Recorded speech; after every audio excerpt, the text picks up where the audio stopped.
બાબુ જય માતાજી, આમનું જે જય માતાજી. વિશ્વકર્માનું ફર્નિચર આપણને કેવું લાગ્યું એ કહેવાનું? ખરેખર અદ્ભુત. જે બી આવે છે એ બધા એમ જ કહે છે ક્યાં કરાયું. એ કોઈ વસ્તુ તમને બહાર જોવા નહીં મળે. કોઈ વસ્તુ મને જાણે આખી આમ હોટલ હોય ને એવી રીતના લાગે. ફર્નિચર બાપુ કરાવવું હોય તો કોની પાસે કરાવવું છે? તમારું સજેશન કરાવે બહુ ભૌતિકભાઈ પાસે 100%. દરેક લોકોના સપના હોય કે ભાઈ મારું ઘર જોરદાર જલજલાટ, અને કોઈ પણ માણસ આવે એટલે એના મોઢામાંથી એક જ શબ્દ નીકળે, ભાઈ વાહ, જોરદાર ફર્નિચર કરાવ્યું છે. મકાન ગમે એવું લઈ લ્યો સાહેબ, પણ હું એટલું કહીશ કે ભાઈ ફર્નિચર વગર તમારું મકાન અધૂરું છે. કરોડોનું હોય કે અબજોનું હોય, ગમે એવું ફર્નિચર વગર તો ચાલે ભાઈ? ના ચાલે. દુનિયા ભલી ગમે એટલી સ્માર્ટ થઈ ગઈ, પણ આજે કોઈ મિસ્ત્રી માણસ છે ને ભાઈ, જ્યાં સુધી ખીલ્લી ના મારે ને જ્યાં સુધી કમ્પ્લીટલી એના માપ સાથે ના લે ને ત્યાં સુધી ફર્નિચરની દુનિયા અધૂરી જ છે. ભલે બધું તૈયાર મળતું પણ આ તૈયાર ના મળે. એ તો તમારું મનગમતું કરવું હોય તો જ થાય. અત્યારે હું અમદાવાદમાં આવ્યો છું, વિશ્વકર્મા ફર્નિચરના બહુ બધા વિડીયો બનાવ્યા છે. તો આજે જે રાજકોટમાં બતાવ્યા, આપણે ગાંધીનગર ઘણા બધા બતાવ્યા આપણે, તો હવે અમદાવાદમાં પ્રીમિયમ બનાવ્યું એવું કઈ ખરું? આ છે ને, શું નામ છે બાપુનું? શું નામ છે? ભરતસિંહ જાડેજા નામ. આપણે ફ્લેટ છે, ફ્લેટ ઓનર નું નામ. અને મારો આ પ્રોજેક્ટ લગભગ હજી હમણાં જ કમ્પ્લીટ કરીને અમે પાર્ટીને કેવું હોય છે એ બતાવશો આપણે? ચાલો. આ 3 BHK છે? 3 BHK છે. ઓકે. Fully furniture.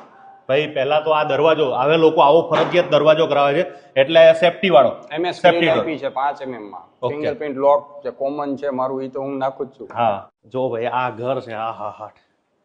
તો પહેલા સ્ટાર્ટિંગમાં ઇન્ટરેસ્ટમાં સાહેબે શું કીધું હતું અહીંયા કરવાનું? સાહેબની રિક્વાયરમેન્ટ આમાં એવી હતી કમલેશભાઈ કે આમાં છે ને મેજોરિટી લોકોને સ્ટોરેજ રિક્વાયરમેન્ટ બહુ હતી. ઓકે. એટલે ઓલમોસ્ટ LNI પાર્ટી છે. હા, એટલે શું અમેરિકન ટુરિસ્ટર બેગ છે, ઘણું બધું જે બહાર તો આમાં અંદર બધું આવી જાય? બધું આપી દીધું છે. આ ટૂંકમાં મેજોરિટી સ્ટોરેજ કવર કર્યું છે. સ્ટોરેજ કવર વધારે. Storage okay. કવર પછી કર્યું છે. આ એક મસ્ત એક આખો પ્લાન્ટ ને એ બધું ઘણું બધું કર્યું છે. પ્લાન્ટ આપ્યું છે, સોફા છે. પછી હમણાં દીપુભાઈ છે, જો આપણા દીપુભાઈ મસ્ત આમ મજા આવી ગઈ. દીપુભાઈ કેવું ફર્નિચર કેવું કર્યું છે એ કયો? સરસ કર્યું છે. જો દીપુભાઈ કીધું એટલે ફાઇનલ હોય.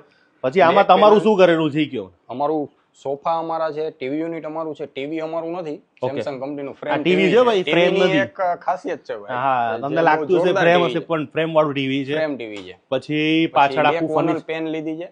હમ.